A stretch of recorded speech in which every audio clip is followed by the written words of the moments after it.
पाकिस्तान में इंजीनियरिंग कहाँ हो रही है? जितने भी हालात दुनिया में चल रहे हैं, टेररिज्म ये वो, उसमें पाकिस्तानी कितने इन्वॉल्व थे? अलकायदा पाकिस्तानी तो नहीं थी। 400-300 लोग एक साल के अंदर निकल रहे हैं यूनिवर्सिटी से, एक ही लेवल पे, एक ही क्रेडेंशियल के साथ, तो कहाँ उनको जॉब्स मिल सकती हैं? मेरा जितना मानना है कि अगर एजुकेशन मिनिस्टर से हम पूछें कि आपकी ड्यूटीज़ क्या हैं, तो वो घबरा जाएंगे कि मुझे क्या करना है।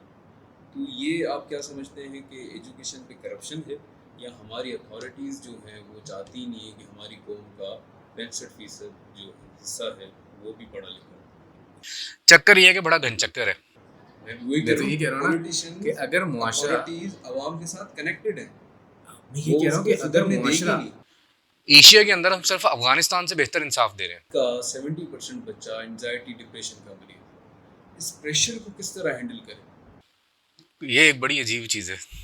हमारे यहाँ लोग क्या करते हैं कि जिस भी पार्टी को सपोर्ट करते हैं कहते हैं ये फरिश्ता है। वो चाहे पार्टी चाहे कत्ल करवा रही हो, वो बोरीबंद लाशें गिरवा रही हो, वो हंगामे कर रही हो, वो आपको पर्ची के साथ गोली लगा के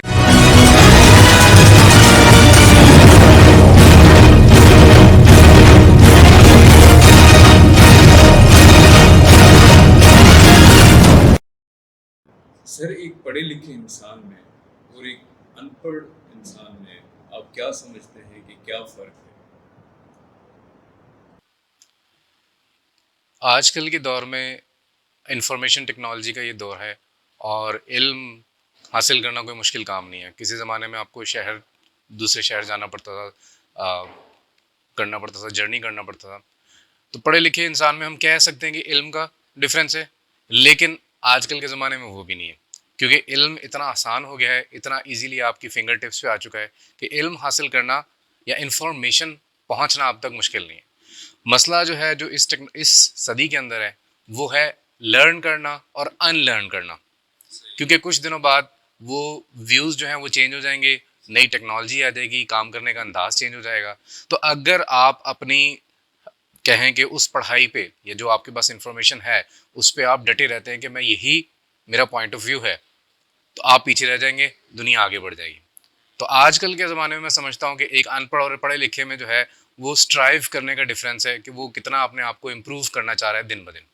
जो पढ़े लिखे नहीं हैं, अनलर्न करना एक अलग बात होगी, फिंगर टिप्स पे एक अलग एक दूसरी कैटेगरी के बारे में आप बात कर रहे हैं। लेकिन ख़ास हमारे पास एक रेशियो ऐसा भी है जिनके पास वो डिवाइस ही नहीं है जिस पे वो टच करें। तो ये इतना बड़ा जो फ्लो है हमारे कंट्री में, उसका ज़िम्मेदार आप किसको समझते हैं? जो ओवरऑल मैं इस मुल्क में जो एक एक ओवरऑल एक मसला समझता हूँ, वो समझता हूँ मेरिट का ना होना। यानी जब इनजस्टिस होती है तो लोग रिजल्ट की तरफ जाते हैं कि हमें कैसे रिजल्ट मिल रहा है, बाय हुक और बाय क्रुक, सही रास्ते से मिल रहा है, गलत रास्ते से मिल रहा है। ये टेक्नोलॉजी चले आप कह लें कि हर बंदे के पास नहीं है, लेकिन इससे पहले भी तो लोग पढ़ते थे। जिन्होंने पढ़ना होता था वो चीन जाके पढ़ते थे। ऐसी आपने एग्जाम्पल सुनी होंगी कि लोग जो है वो स्ट्रीट लैंप्स के नीचे बैठा करते थे, जो गली में लाइट लगी होती है वो नीचे बैठ के पढ़ रहे होते थे, अखबार पढ़ लेते थे। जिन लोगों की नहीं औकात होती थी हासिल करने की तालीम या कोई चीज़ खरीदने की, वो इधर उधर जो रद्दी में बिक रहे होते हैं अखबार, वो पढ़ना शुरू कर देते थे अपनी तरफ से। तो अगेन वही वाली बात है कि स्ट्राइव बंदा कितना कर रहा है। तो अगर आपके पास जो एम है, अगर आप चाहते हो इल्म हासिल करना, तो कहते हैं कि ढूंढे से खुदा भी मिल जाता है। तो दैट्स नॉट एन एक्सक्यूज़। आपके पास डिवाइस नहीं है, अब तो खैर बहुत कॉमन हो चुकी है ऑलरेडी, लेकिन अगर आप नहीं जानते तो आप उर्दू में भी पढ़ सकते हो, आप अखबार पढ़ सकते हो, मैगजीन पढ़ सकते हो, अच्छी बुक्स के तर्जमे उर्दू में हो जाते हैं। अच्छा सर, आज जो हम देखते हैं कि एक मिडिल क्लास फैमिली वो कोशिश करती है कि हमारे बच्चे पढ़ें, और वो कर्जे में डूबे हुए हैं। सिर्फ वजह पूछूं तो यही है कि बच्चों की पढ़ाई, एजुकेशन। लेकिन लोअर मिडिल क्लास में हम आए या फिर लोअर क्लास में आए, तो वहाँ पे कैंपसेस नहीं है, वहाँ पे कोई ऐसी रिसोर्स नहीं है, और उसके अलावा जो उनके घर के सरबराह हैं वही 600 से 700 रुपये कमाते हैं। तो इस पे अगर मैं आपसे ये सवाल करूं कि एजुकेशन में करप्शन है या एजुकेशन को आगे नहीं बढ़ाया जा रहा, तो इन दोनों चीज़ों में से कौन सा मसला है? क्योंकि 70 सालों से हम देख रहे हैं कि पाकिस्तान में एजुकेशन पे काम ही नहीं किया जा रहा। मेरा जितना मानना है कि अगर एजुकेशन मिनिस्टर से हम पूछें कि आपकी ड्यूटीज़ क्या हैं, तो वो घबरा जाएंगे कि मुझे क्या करना है। तो ये आप क्या समझते हैं कि एजुकेशन पे करप्शन है, या हमारी अथॉरिटीज़ जो हैं वो चाहती ही नहीं है कि हमारी कौम का 65% जो हिस्सा है वो भी पढ़ा लिखा हो? अच्छा, यहाँ पे दो एस्पेक्ट हैं। एक हमारे पास है ग्लोबल एस्पेक्ट और एक है लोकल एस्पेक्ट। तो जो मैंने आपसे बात की कि मेरिट का ना होना, तो जब एक बंदा बगैर किसी मेरिट के मिसाल के तौर पे वो मिनिस्टर बन जाता है एजुकेशन का, उसको नहीं पता, सियासी बनावे बन जाता है, ऊपर कोई भी वजह हो सकती है उसकी, तो वो क्या करेगा कि उसकी प्रायोरिटीज़ फिर वो नहीं होंगी। एग्जैक्टली। उस वो आवाम के लिए नहीं आया, उसने आवाम को जवाब नहीं देना, तो उसको उससे कोई फ़र्क नहीं पड़ता। वो जिनके लिए आया है, जिनको जवाब देना है, वो कोशिश करेगा कि मेरी जो प्रायोरिटीज़ हैं वो उस तरफ जाएँ। तो आवाम जो है वो बेसिकली जो इन सहूलियात से का फुकदान है, और उसमें अगेन मुआशरा एक बंदे से नहीं मिलके बन सकता। यानी it's very easy two point fingers कि भाई ये पॉलिटिशियन आया तो उसने ऐसा कर दिया, वो पॉलिटिशियन आया तो उसने ऐसा। लेकिन मुआशरा सिर्फ एक पॉलिटिशियन से नहीं बनता, मुआशरा बनता है आम आदमियों से, आम इंसानों से। अगर आप देखें तो बीच में इस तरह के यूट्यूब पे और क्लिप्स भी हैं जहाँ पे एंकर्स ने जाके, जो टीचर्स आए हुए थे, तो उनसे पूछ लिए सवाल जवाब के जी, वाटर केमिस्ट्री के टीचर से पूछा कि वाटर का फार्मूला क्या है, तो उसको समझ नहीं आ रही। इस्लामियात के टीचर को जो है वो कुल्लुल्लाह पूछ ली, तो उसको वो नहीं पढ़नी आ रही। तो ऐसे लोग खुद मुआशरे को ख़राब कर रहे हैं। वो सिर्फ अपनी लालच में कि हमें जॉब मिल जाए, हमें पैसे मिल जाए, उनको इससे कोई सरोकार नहीं है कि कौम का क्या हाल हो रहा है इसके नतीजे में।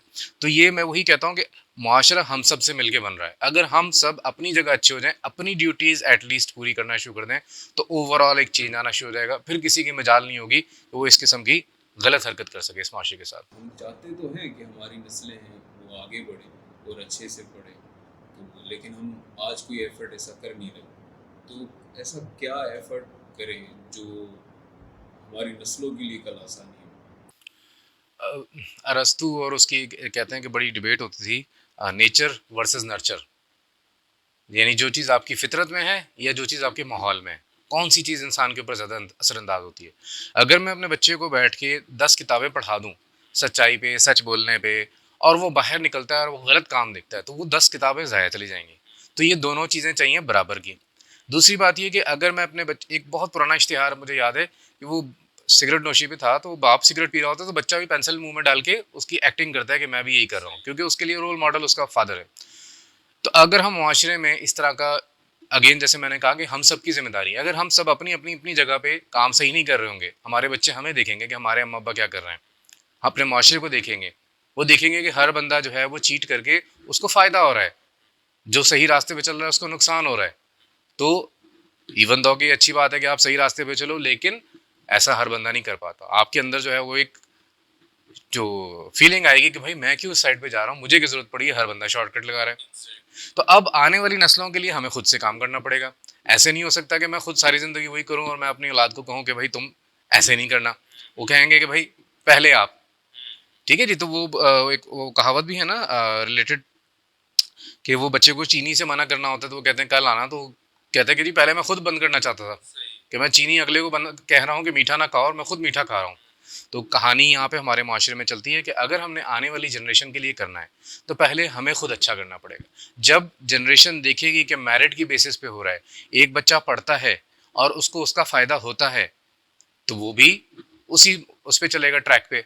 लेकिन अगर वो ये देखता है कि एक बंदे को किसी भी पॉलिटिकल एफिलिएशन की वजह से या ताल्लुकात, जैसे कहते हैं ना, it doesn't matter what you know, it matters who you know.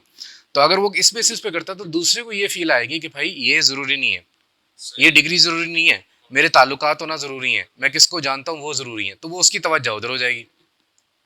फिर तालीमी निज़ाम जो है वो हमेशा थोड़ा सा पीछे ही होता है मार्केट से, क्योंकि मार्केट अब बहुत तेज़ी से आगे चलना शुरू हो चुकी है। उसमें दोनों चीज़ें ज़रूरी हैं, एक हमारी अपनी एफर्ट अपनी जगह पे, एक गवर्नमेंट वाइज एफर्ट। अब पाकिस्तान में एक बड़ा इशू ये है कि यहाँ पे हमें अपनी सिमत ही नहीं पता। पिछले 75 साल से हमें अपनी सिमत ही नहीं पता कि हम तीतर हैं या बटेर हैं, ठीक है। और उस पर दूसरी आती है कि कौवा चला हंस की चाल, अपनी भी भूल गया। तो जब आप देखें कि वर्ल्ड वॉर 1 के बाद पूरे दुल क्लैशेस तब होते हैं जब आपका सोचने का तरीका अलग हो, मेरा सोचने का तरीका अलग हो, क्लैश तब होता है। अगर दोनों एक ही जैसे तरीके से सोचते हो तो क्लैश होने के चांसेस कम होते हैं। अमेरिका ने क्या किया कि दुनिया में अपना कल्चर फैलाया। अगर आप उस वक्त का ईरान, अफगानिस्तान, पाकिस्तान देख लें 70s का, तो वो आप देख लेंगे, आपको एक जैसे ही लगेगा, ऐसा लग रहा है एक ही कंट्री में आप बैठे हैं, ठीक है जी। फिर ओवरऑल वर्ल्ड वाइड और ख़ास तौर पे मुस्लिम उम्मा में क्या हुआ कि हम वापस रिलीजन की तरफ चलना शुरू हो गए, या नैरो माइंडेड हो गए, आप जिस एंगल से भी आप उसको देख लो, ठीक है जी। अच्छा था, ये बुरा था, रिगार्डलेस ऑफ दैट अब हमारा कल्चर हो गया बिल्कुल डिफरेंट। फिर ये हो गया एक तो ग्लोबली कल्चर डिफरेंट, फिर हमारा इंटरनली भी कल्चर डिफरेंट है। पाकिस्तान की अगर अंदर आप बात कर लें तो यहाँ पे 3 तरह की जो है वो सोसाइटीज़ पाई जाती हैं। एक वो है जो दीनी मदरसों में जा रहे हैं, उनका बिल्कुल अलग सोचने का ज़ाविया है। एक वो जो मिडिल क्लास है, उनका बिल्कुल अलग सोचने का ज़ाविया है। एक वो जो रिच क्लास है, उनका उनका अलग ही टेंजेंट है बिल्कुल। तो हम किसी चीज़ के लिए भी अगर कुछ करते हैं तो हमें पता ही नहीं हम काम किसके लिए कर रहे हैं, क्योंकि वो अलग सोच रहा है, वो अलग सोच रहा है, वो अलग सोच रहा है। अभी जो एक काम हो रहा था, जो नेशनल सिलेबस बन रहा था कि पूरे मुल्क में एक जैसा सिलेबस हो, दैट वाज अ ब्लेसिंग। कि 70 साल बाद किसी ने, एक बंदे ने सोचा कि पूरा मुल्क कम से कम एक पढ़े, ताकि सोचने की तो एटलीस्ट वो एक जैसी हो ना। तो ये तो नहीं हो सकता कि एक गवर्नमेंट आए तो वो जो है पूरे इस्लामी टेंजेंट पे चली जाए, दूसरी गवर्नमेंट आए वो पूरा जो है यूरोपियन टेंजेंट पे चली जाए, तीसरी मिडिल उस पर चली जाए। तो हर 5 साल बाद हमारा जो है वो डायरेक्शन चेंज होती फिरेगी। और यही वजह है कि पॉलिसीज हमारी कोई नेशनल पॉलिसीज इतनी लॉन्ग टर्म की नहीं है, और वही हमें नुकसान देती है कि हमारी आने वाली नस्ल सोचेगी कि भाई मैंने चाइनीज़ पढ़नी है, मैंने तुर्किश पढ़नी है, मैंने इंग्लिश पढ़नी है, मैंने अरबी पढ़नी है, ठीक है जी। तो ओवरऑल हम जो है बड़े ही बेतरतीब चले चले जा रहे हैं। तो आई रियली थिंक कि इंस्टीट्यूशंस को भी इसमें करने की ज़रूरत है। दूसरा, इंडिविजुअल लेवल पे क्या होगा, दुनिया में टेक्नोलॉजी इतनी ज़्यादा बढ़ चुकी है, एजुकेशन के अंदर इतने सब्जेक्ट आ चुके हैं कि आप ये एक्सपेक्ट नहीं कर सकते कि आपको 4 साल की डिग्री के अंदर मास्टर बना के निकाला जाए, क्योंकि एक फील्ड ही ऐसी होती है कि उसके अंदर ही आप 4 साल लगा सकते हो, ठीक है। लेकिन यूनिवर्सिटी का काम क्या होता है कि उसने आपको मल्टीपल उसमें पढ़ाना होता है कि भाई बेसिक सब्जेक्ट भी आपको पता हो, और उसके बाद आपको फिल्म मेकिंग में अगर आप जाते हो तो आपको थोड़ा सा डिज़ाइन के बारे में बताओ, थोड़ा सा एडिटिंग के बारे में बताओ, जो उससे रिलेटेड चीज़ें हैं। तो ये पॉसिबल नहीं है। तो उसमें स्टूडेंट की फिर आती है कि वो जब इंटर्नशिप का बेसिकली मकसद क्या होता है, जो डिग्री के अंदर शामिल होती है, उसका मकसद ये होता है कि हाँ आप प्रैक्टिकल जाके देखो, सोचो, और उसके बाद आपको जो आपने पढ़ा है वो वहीं पे आपके काम आए। तो ये हमारे पर्सनल लेवल के ऊपर चीज़ होती है। मैं स्टूडेंट्स को इनकरेज करता हूँ कि वो साथ साथ जॉब्स वगैरह या पार्ट टाइम इस तरह का काम शुरू करें। व्हेन आई वाज स्टडीइंग, मैंने खुद अपने साथ, जैसे ही मेरी डिग्री स्टार्ट हुई थी तो मैं पार्ट टाइम जॉब शुरू कर दी थी मैंने। तो मुझे उसका फ़ायदा क्या होता है, जो मैंने इधर पढ़ा वो जाके अप्लाई कर दिया, ठीक है। तो वो चीज़ याद रह जाती थी। सोना कुंदन तब बनता है जब वो प्रेशर के अंदर होता है, डायमंड तब बनता है जब वो प्रेशर में होता है। तो आप जो चीज़ पढ़ते हो यहाँ पे आप बिल्कुल फ्री हैंड होता है ना, आपको मिसाल ज़्यादा से ज़्यादा असाइनमेंट हो जाएगा, लेकिन वहाँ पे क्लाइंट आपके पास बैठा होता है, आपको डेडलाइन के ऊपर काम करके देना होता है। तो you have to apply that जो आपने सीखा है। और इंसान रोबोट है नहीं कि आपने एक बार डेटा इंस्टॉल कर दिया तो वो याद रहेगा। इंसान का दिमाग चलता ही रिपीटिशन से। तो अगर वो कोई काम बार बार रिपीट कर रहा है, अच्छा है या बुरा है, वो उसी के अंदर प्रोफिशिएंट हो जाएगा। सर प्रेशर पे अगर हम बात करें, स्टूडेंट्स पे बहुत प्रेशर है, यूनिवर्सिटी का प्रेशर, घर का प्रेशर, फिर अगर इंटर्नशिप करते हैं, आपकी बात मानते हैं तो फिर वहाँ पे ऑफिस का प्रेशर अलग। अब इन तीनों प्रेशर्स के बाद सोसाइटी का प्रेशर। आज का 70% बच्चा एंजाइटी डिप्रेशन का मरीज है। इस प्रेशर को किस तरह हैंडल करें? एक यूट्यूब पे सीरीज़ है, उसमें वो जो कैमरा लेके जाते हैं वो, और जो यहाँ पे यॉच खड़ी होती हैं, कश्तियाँ खड़ी होती हैं, उनके पास जाके पूछते हैं कि आपने एक कहाँ से आपकी पैसे आए ना आपके पास, क्या आप काम करते हैं। मेजॉरिटी उसमें से बिजनेसमैन थे। एक आध कहीं ऐसा निकला कि वो किसी अच्छी कंपनी में जॉब करता था, 10-12 साल उसने जॉब की तो फिर उसके पास इतनी इनकम थी। अदरवाइज मोस्टली किसी का जिम है, किसी की कोई फूड चैन है, एक जो है वो वॉलमार्ट वगैरह के लिए टॉवल्स बनाते थे, कपड़े का काम था उनका, इस तरह की चीज़ें थी। तो ये सारी चीज़ें जो है वो मिलके एक प्रेशर बना रही हैं, क्योंकि आपके ऊपर प्रेशर ये है कि आपने अच्छे मार्क्स भी लेके आने हैं, पैसे भी आपके बहुत ज़्यादा लगे हुए हैं, और आपने निकलते ही उसको पूरा भी करना है। तो इसका सबसे बेहतर हल है कि भाई बैठ के परेशान होने से बेहतर है कि आप कूद पड़ो। लहर के किनारे, समंदर के किनारे आप बैठे रहोगे तो आप परेशान ही होते रहोगे, नहर किनारे बैठे रहोगे परेशानी। तो भाई एक बार कूद जाओ, पानी में पाँव गीले कर लो, यू विल रियलाइज कि भाई क्या मैं कर सकता हूँ, क्या मैं नहीं कर सकता, मुझे अपनी डायरेक्शन सही करनी चाहिए। शायद आपने कहा कि मैं एनिमेशन में जाना चाहता हूँ, आप गए, आपने जब पहली जॉब की आपको अंदाजा हुआ ये तो मेरे काबिल ही जॉब नहीं है, मैं नहीं कर सकता, मैं तो बैठने वाला आदमी नहीं हूँ, मैं तो घूमने फिरने वाला आदमी हूँ, फिल्म मेकिंग मुझे सूट करेगी।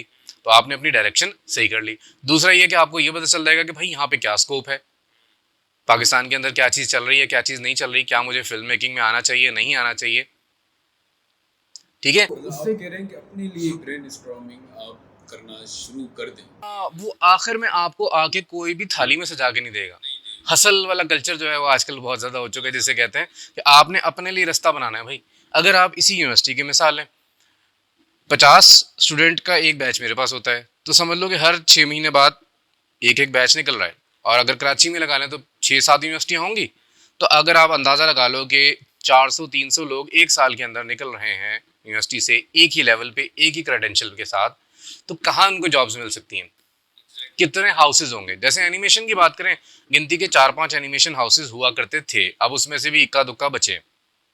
तो फिर आपका क्या नेक्स्ट लायामल है? तो यहाँ पे पाकिस्तान में कि भाई अब दुबई निकलना होता है, उसके बाद नेक्स्ट स्टेप यही होता है कि वहाँ पे हाउसेज हैं, वहाँ पे इस तरह के स्कोप है, तो आप वहाँ पे निकलते हो, फिर वहाँ से किसी और अच्छी जगह चले जाते हो। तो ये आपके सामने एक लायामल आ गया। अगर आप बैठ के सोचते रहो और आखिर में जब आप निकलो, तो फिर आपको पता चलता है कि भाई दुनिया तो ऐसी है ही नहीं जैसे नजर आ रही थी।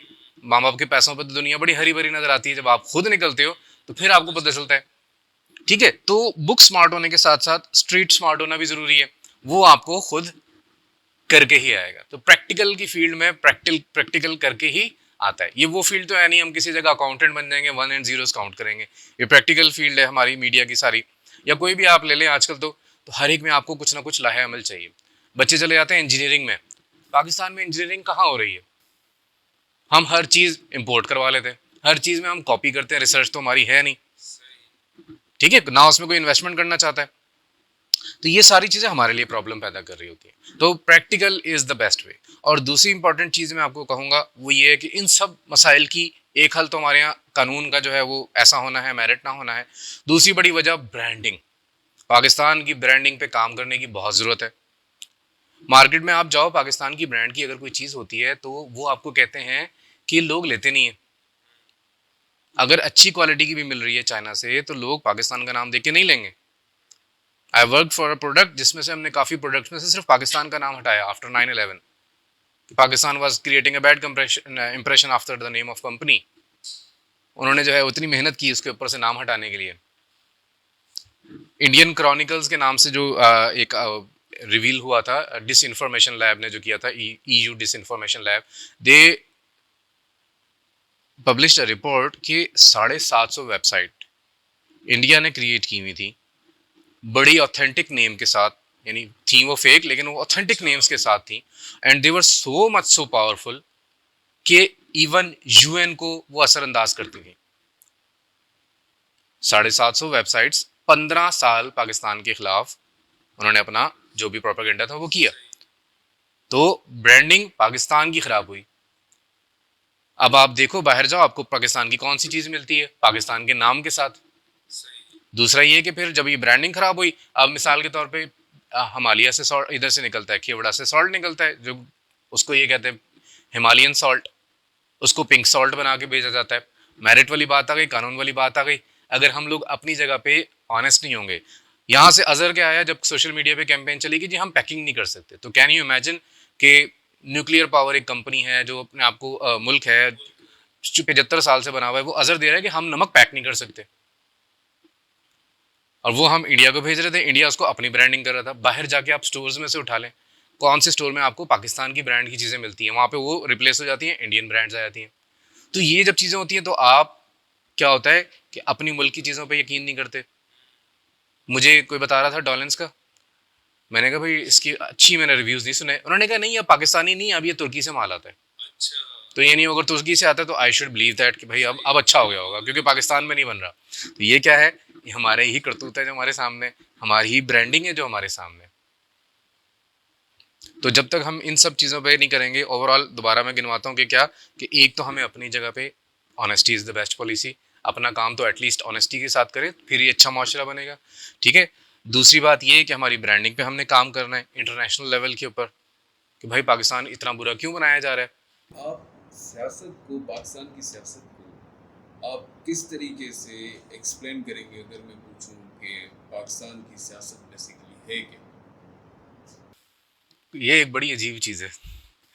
मैं, बिलीव मी, तकरीबन 6-7 साल पहले आई हेटेड पॉलिटिक्स।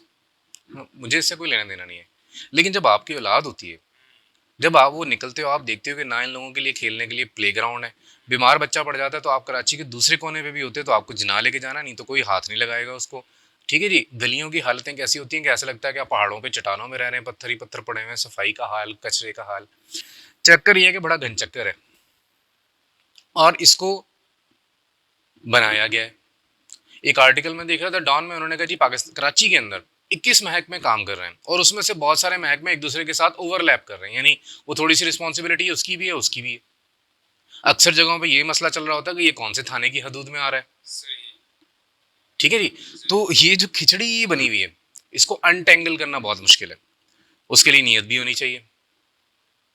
अब पाकिस्तान में जो करंट स्ट्रक्चर है, एक जावेद चौधरी ने एक बड़ा कॉलम लिखा था, उसने कहा, काफ़ी पुराना, डॉन में लिखा था आई थिंक, तो उसने ये बात उसमें कही थी, उसने कहा जी हर इसमें से जो है बंदा वो तड़पता है मुल्क के लिए काम करने को, चाहे वो नवाज शरीफ हो, चाहे वो मुशर्रफ हो, चाहे वो जरदारी हो, भुट्टो फैमिली हो, लेकिन जब भी इनको मौका मिलता है तो ये अपनी माँ के साथ, धरती माँ के साथ अच्छा नहीं करते। इसी तरीके से अभी पॉलिटिकल टर्मोइल चल रहा है खान साहब का, आप पाकिस्तान में जितनी भी पॉलिटिकल पार्टीज देख लें, हर एक का अरूज आया है। एमकेएम ने भी बहुत बड़े बड़े जलसे किए हैं, पीपीपी ने भी बहुत बड़े बड़े जलसे किए हैं, लॉन्ग मार्च किए हैं, पीएमएल ने भी बहुत बड़े बड़े किए हैं, जेयूआई ने भी बहुत बड़े बड़े किए हैं। तो फिर मसला क्या है? अगर हर कोई मुल्क की अच्छाई चाहता है और उसको जब मौका मिलता है तो फिर वो क्यों नहीं करता? सवाल तो ये पूछने वाला है। अदालती निज़ाम बड़े सगीर दुनिया में जो है वो हम बॉटम में हैं बिल्कुल, तकरीबन 2-4 रैंक ही ऊपर हैं। एशिया के अंदर हम सिर्फ अफगानिस्तान से बेहतर इंसाफ दे रहे हैं। वो मुल्क जो वार टॉर्न है 50 साल से, हमने अपनी उम्र में यही देखा है कि जी अफगानिस्तान में जंग चल रही है, सिर्फ उससे बेहतर इंसाफ दे रहे हैं। लेकिन उसमें अदलिया का भी कसूर नहीं, वो कहते हैं भाई कानून ऐसे। अब पीटीआई की गवर्नमेंट में आके पता चल रहा है 80-80 साल बाद, 60-60 साल बाद कानून अपडेट हुए। यानी अगर मैं आपको वीडियो के ऊपर थप्पड़ मार दूं, बाद में आप जाके कोर्ट में ये प्रूफ ही नहीं कर सकते। वो पता चलता है कभी कानून आता है कि जी नहीं जी ये तो वीडियो नहीं है, कभी कानून आता है कि नहीं जी ये तो यहाँ पे बंदा नजर नहीं आ रहा, गवाह लेके आओ। अब अगर मेरी और आपकी लड़ाई हो गई है, यहाँ पे गवाह नहीं है, तो फिर कहाँ से आएंगे? इस तरह के बहुत सारी इस तरह की चीज़ें हैं जो अपडेट नहीं हो रही। अब वो कोर्ट कहती है कि भाई ये कानून बनाना अदलिया का काम नहीं है, वो काम है असम्बलियों का। असम्बली क्या चीज़ है? पॉलिटिकल लोग हैं। पॉलिटिकल लोग करते हैं फेस सेविंग, उनको रियलिटी और इश्यूज से नहीं मतलब, उनको ये होता है कि किस में मेरा फीता कटता है, कहाँ पे मैं जो है वो काटता हुआ नजर आता हूँ, मेरी वाह वाह होती है। यही वजह है कि हमने इदारों को, किसी भी इदारे को सही करने की बजाय नया बना लिया। पुलिस सही नहीं करनी, डॉल्फिन फोर्स ले आनी है। पानी का निज़ाम सही नहीं करना, साफ पानी लेके आ जाना है। स्कूल सही नहीं करना, दाली स्कूल बना लेना है। ट्रांसपोर्ट सही नहीं करनी, एनएलसी बना लेनी है। ट्रेन का निज़ाम नहीं सही करना, एनएलसी बना लेनी है। बसेस नहीं लानी, पीली टैक्सी लेके आ जानी है। इंटरनेट के मसाइल आज तक मौजूद हैं, लैपटॉप अपने सबको दे दिए। तो ये वो चीज़ें हैं जो चीप पब्लिसिटी है, यानी क्विक हल है ना। ओरिजिनल चीज़ को आपने किया ही नहीं, पुलिस के निज़ाम को आपने किया नहीं, अदालती रिफॉर्म आपने किया नहीं, और आपने अल्टरनेट बना दिया। कुछ अर्से बाद उसमें भी करप्शन रहती है, क्योंकि लोग तो वही हैं। तो यही तो मैं बात कहता हूँ कि अगर अगर हम माशरे में अपनी तरफ से सही नहीं होंगे, तो अगर मैं पुलिस वाला हूँ, मैं पुलिस वाला सही नहीं हूँ, कल को मुझे उठा के डॉल्फिन फोर्स में डाल देते हैं, हूँ तो मैं वही। तो मैं अगर यहाँ पे गलत काम कर रहा हूँ, मैं वहाँ जाके भी गलत काम करूंगा। सही। नए काम में तो ज़्यादा पैसे होते हैं। ठीक है, तो इस तरह की मिसालें हमारे पास भरी पड़ी हैं। तो यहाँ पे किसी ने भी किसी पार्टी को भी वोट दिया है, उस पार्टी ने अपने लोगों के साथ अच्छा नहीं किया। अक्सर जैसे स्टूडेंट मुझे कह रहे होते कि सर आप क्यों नहीं खड़े हो जाते, तो मैं ये कहता हूँ कि जरूरी नहीं है कि हर बंदा प्राइम मिनिस्टर बने तो ही वो मुल्क सही कर सके। मैं अपने घर में तो कर सकता हूँ। लोग निकलते हैं घर में, दूसरे घर के सामने कचरा फेंक देते हैं सामने, और लिटरली 100 कदम दूर भी नहीं कचरा दान, वहां नहीं फेंक के आएंगे, यूं करके फेंक देंगे। तो ये तो आपके पॉलिटिशियन नहीं आगे कर रहे ना, ये तो आपके अपने ऊपर है ना। सड़क पे चले जाएं, लोग उल्टे रास्ते से आ रहे होते हैं, आप उनके साथ बहस नहीं कर सकते। वो लगेगा कि वो सही है, आप गलत आ रहे हो भाई, और वो फास्ट लेन में आ रहे होंगे और वो धड़ल्ले के साथ आ रहे होंगे कि मैं गलत कर रहा हूँ, मैं तो करता हूँ, और आपको वहां पे 4 लोग रुकेंगे, वो आपको कहेंगे जाने दो, जो बंदा गलती कर रहा है उसको जाने दो। तो ये ओवरऑल हमने जो पिछले 10-20 साल की जो सो कॉल्ड जमहूरियत में थी, उसके अंदर हमने पूरी एक जनरेशन खराब कर ली है। हमें अच्छाई बुराई का पता ही नहीं है। हमें जो चीज देखनी होती है हम वो देखते हैं, उसके अलावा हम देखते ही नहीं है। ठीक है जी। तो और अवाम की वजह से पॉलिटिशियन है, पॉलिटिशियंस की वजह से अवाम नहीं है, अवाम की वजह से पॉलिटिशियन है। अभी जो कराची में वो एक जलसा हुआ था पीटीआई का, उसमें एक बंदा ऊपर चढ़ा था, लोगों ने नीचे से बोतलें मारना शुरू कर दी। तो मुझे मुझे वो बड़ा याद रह गया। मैंने देखा कि अवाम नहीं चाहती थी कि ऊपर चढ़े, उसको बोतलें मारना शुरू कर दी पानी की, प्लास्टिक की। वो फौरन नीचे उतराया। उसने जब रिएक्शन देखा कि लोग मेरी तालियां बजाने की, जी मैं बहुत जुनूनी हूँ जी, बहुत मेरे अंदर जुनून है, लोगों ने मुझे बुरा भला कहना शुरू कर दिया, वो वापस उतराया। इसी तरीके से सोशल मीडिया पे आजकल के दौर में या पब्लिक के अंदर कोई चीज़ मशहूर हो जाती है, कोई चीज़ ट्रेंड पे चल जाती है, तो पॉलिटिशियंस को चाहते ना चाहते हुए करना पड़ता है। ज़ैनब केस देख लें, हंस रहे थे वहाँ पे, कॉन्फ्रेंसेस के अंदर हंस रहे थे।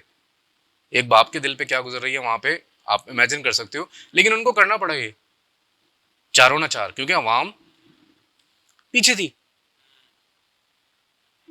उस्मान मिर्जा का केस हुआ, रिहा हो गया जी बंदा। आप देखोगे आपको कोई पूरी दुनिया में जलील करके आराम से रिहाई पा सकता है, क्योंकि आपके ऊपर प्रेशर डाल सकता है। वहां पे गवर्नमेंट को आके इंटरवीन करना पड़ा, क्यों? क्योंकि अवाम का प्रेशर था। तो मैं यही कहता हूँ कि माशरे को अवाम सही कर सकती है, पॉलिटिशियन नहीं सही कर सकता। अगर एक पॉलिटिशियन बहुत अच्छा आ जाए, बड़ा ईमानदार आदमी है जी, कोई इसके ऊपर कुछ नहीं है, वो आ जाए, एक केस होता है मिसाल के तौर पे, कोई भी केस हो जाता है, वो पुलिस को कहता है भाई इस बंदे को पकड़ लो। पुलिस अपना काम पूरा नहीं करती, वो शवाहिद ऐसे इकट्ठे करती है, सबूत पूरा नहीं करती, क्योंकि वो भी इस गेम के अंदर होते हैं ना, उनको भी पता होता है क्या चल रहा है। वो काम ऐसा करते हैं कि केस ऐसा बनता है, जज के सामने जाता है, जज साहब बोलते हैं भाई यहाँ पे शवाहिद ही है, तो मैं किस बेसिस पे दे दूँ। सर एग्जैक्टली मैं भी यही कहना चाह रहा हूँ कि आवाम खुद सुधर नहीं सकती। हमेशा कोई ना कोई कहता है कि इंडिविजुअल हमें खुद काम करना चाहिए, हमें सड़क पे सही चलना चाहिए, कचरा नहीं फेंकना चाहिए, वगैरह वगैरह। आप मुझ पर कोई झूठा केस करते हैं, ठीक है, मैं थाने जाता हूँ, थाने के बुलावे पे ही आप वहाँ पे बैठे हुए टांग टांग पे रख के। एसएचओ ने, मैं आपकी मिसाल दे रहा हूँ, एसएचओ ने सिपाही को कहा कि भाई इसको धर लो अंदर। सिपाही आया मेरे पास, उसने मुझे कहा देखो 10,000 रुपये दो, मैं तुम्हारी सेटिंग करवाता हूँ। मैंने 10,000 रुपये नहीं दिए, क्योंकि मैं देशभक्त हूँ, मैं अपने मुल्क से सच्चा हूँ भाई, मैं अपने अंदर से भी सच्चा हूँ। 10,000 रुपये मैंने नहीं दिए, मुझ पे जुर्माना अलग लगा, वो 50-60 हज़ार का, 6 से 8 माह मुझे जेल हुई, मेरे बीवी बच्चे पीछे रुल गए। ये सारे मसले, मतलब मेरा एक पूरा का पूरा एक लाइफ का एक स्टेंजाई खत्म हो गया, खराब हो गया, ठीक है। अब कल को अगर मेरे भाई के साथ कोई मसला होता है, या मेरे बेटे के साथ होता है, या मेरे किसी अजीज दोस्त के साथ होता है, तो उस पर मैं यही कहूँगा ना उसको कि यार तू 10,000 रुपये दे, जान छुड़ा है। ठीक है, अब इसमें दो कैरेक्टर्स हैं। एक कैरेक्टर तो हो गया वो जिसके साथ ज्यादती हुई, एक कैरेक्टर वो सारे हैं जो करने वाले हैं। मैं तो यही कह रहा हूँ ना कि अगर मुआशरा, अवाम के साथ कनेक्टेड है, मैं ये कह रहा हूँ कि अगर मुआशरा अपने अपनी जगह पे करना शुरू करे, अपनी अपनी जगह पे थोड़ा बहुत करना शुरू करे, तो बेहतरी हो सकती है ना। कभी ऐसा नहीं होता दुनिया में, कोई भी चीज़ ब्लैक एंड वाइट नहीं है। कभी कोई ऐसा दौर नहीं गुजरा जहाँ पे बहुत अच्छाई हो और बुराई खत्म हो गई हो। ये हमेशा 60-40 का रेशियो रहता है। कभी अच्छाई 60% हो जाएगी, कभी बुराई 60% हो जाएगी, ठीक है जी। तो इसमें अच्छा दूसरी बात, ये तो एक बात हो गई कि हम सबसे मिलके बन रहा है। अगर हम सब एफआईआर, अगर जो पुलिस वाला है कांस्टेबल, मैंने सुना था कि एफआईआर अगर वो नहीं कैंसिल करना चाहे तो कोई उससे कैंसिल नहीं करवा सकता, दैट वुड बी देयर। और अगर आपने कट भी करनी होती है, आप उसको वाइटो नहीं लगा सकते, सिर्फ ऐसे आप लाइन लगा सकते हो कि नजर आए कि क्या लिखा हुआ है, ठीक है। दूसरी बात ये, बुराई को रोकने की 3 स्टेजेस हैं, आपने सुना होगा शायद। एक तो ये है कि हाथ से रोको, दूसरा ये है कि जुबान से रोको। अगर आप कुछ नहीं कर सकते तो आप दिल में उसको बुरा समझो। तो चलो आप उस सिचुएशन में निकला है, लेकिन आपकी लाइफ में सिर्फ यही केस तो नहीं है ना, बाकी डेली लाइफ पे भी तो हो रहा होता है। कराची की मिसाल ले लें आप, रोड पे जा रहे हैं आप, एक बंदा रॉन्ग साइड से आ रहा है, उसकी गलती से खुदा ना खास्ता गाड़ी लग जाती, कुछ भी हो जाता है। जर्नल ट्रेंड ये है कि कोई अपनी गलती मानेगा ही नहीं, वो पहले आप पे गलती निकालेगा कि तुम क्यों नहीं देख रहे थे, जो सीधे रोड पे आ रहा है वो देखिए, जो गलत रोड पे आ रहा है वो नहीं देखिए। ये जर्नल ट्रेंड है ना। आप जब निकलते हो, कल ही मैं क्लास लेने के बाद इधर जा रहा था सदर, सिग्नल पे बाइक वाले, भाई बाइक तो एक वैसे ही फास्ट होती है, गाड़ी इतनी बड़ी सारी होती है, जिस तरह के हमारे रोड हैं और जिस तरह के लोग हैं, हम गाड़ी तेज नहीं चला सकते, बाइक फिर भी निकल जाती है। आप सबसे आगे खड़े हुए हो, लेकिन उनको बेचैनी हो रही होती है, उनसे 2 मिनट इंतजार नहीं होता, 2 मिनट इंतजार नहीं होता, जहां से ट्रैफिक कम हुई वो निकल के सिग्नल तोड़ते हुए निकल जाएंगे। आप 2 मिनट सुकून से खड़े होके फिर आप निकलो, तो आपको पता चलता है वो जो है वो 10-20 की स्पीड से साइड में चलाता हुआ जा रहा है, लेकिन वहां उसको सिग्नल पे बड़ी बेचैनी थी कि मैं यहां से निकल जाऊं। तो ये तो ओवरऑल माशरा है ना। पॉलिटिशियन तो बाद में चलो कहानी आती है। मेरा रोज दिन भर में मेरा जो है किससे वास्ता पड़ता है? इमरान खान से पड़ता है, नवाज शरीफ से पड़ता है, जरदारी से पड़ता है। मेरा वास्ता अपने दूसरे मुल्क, हम मुल्कों के साथ पड़ता है ना, दूसरे पाकिस्तानियों के साथ पड़ता है। मैं अगर सड़क पे जा रहा हूँ तो मुझे कोई पॉलिटिशियन नहीं टकर रहा। मैं अगर जो है वो क्या कहते हैं अस्पताल जा रहा हूँ तो वहाँ पे पॉलिटिशियन नहीं है डॉक्टर जो गलत दवाई दे रहा है। आपको क्या लगता है कि कौन सी ऐसी स्पेसिफिक कैटेगरी को सिर्फ वोट देना चाहिए, बाकियों को नहीं? Not for everyone. Hasan Nisar ने इस पर बड़ी ज़बरदस्त बात की थी। उसने कहा जी शख्सियत परस्ती नहीं करनी। हमारे यहाँ क्या चल रहा है? शख्सियत परस्ती। ये फलां खानदान से है इसलिए हमें इसको करना है। दूसरे ने कहा कि जी ये हम इस मजहब की मसलक की बुनियाद पे कर रहे हैं। हमारे यहाँ ब्रॉडर गोल किसी का नहीं है। कितनी पार्टीज ऐसी हैं पूरे मुल्क में जो लसानी बुनियादों के अलावा काम कर रही हैं। मजहबी बुनियादों पे भी अगर वो कर रही होती हैं तो वो एक ख़ास फैक्शन को कर रही होती हैं। ओवरऑल कितने लोग सोच रहे हैं।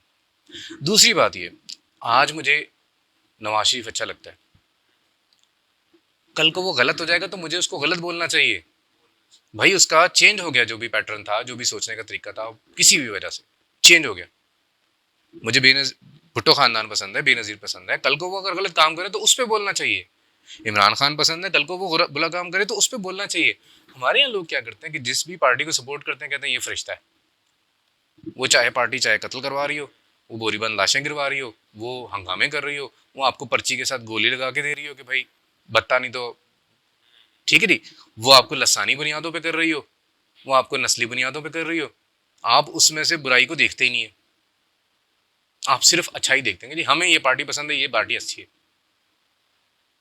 क्रिटिसाइज करो, जो गलत काम है उसको क्रिटिसाइज करो, जो सही काम है उसकी उसको कहो कि